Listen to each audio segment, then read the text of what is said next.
ಎಂದಿಗೂ ದೂರ ನೀಡಬೇಡಿ, ಎಂದಿಗೂ ವಿವರಿಸಬೇಡಿ. ಗದ್ದಲವನ್ನ ಮೀರಿ ಬೆಳೆಯಲು ಕಲಿಯಿರಿ, ದೂರು ನೀಡಬೇಡಿ.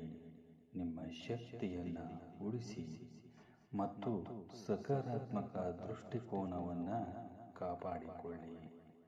ಸಮಸ್ಯೆಗಳಿಗಿಂತ ಪರಿಹಾರಗಳ ಮೇಲೆ ಕೇಂದ್ರೀಕರಿಸಿ. ನಿಮ್ಮನ್ನ ಎಂದಿಗೂ ವಿವರಿಸಬೇಡಿ. ನಿಮ್ಮ ಆತ್ಮವಿಶ್ವಾಸದಲ್ಲಿ ದೃಢವಾಗಿರಿ. ನಿಮ್ಮ ಕ್ರಿಯೆಗಳು ಪದಗಳಿಗಿಂತ ಜೋರಾಗಿ ಮಾತನಾಡಲಿ.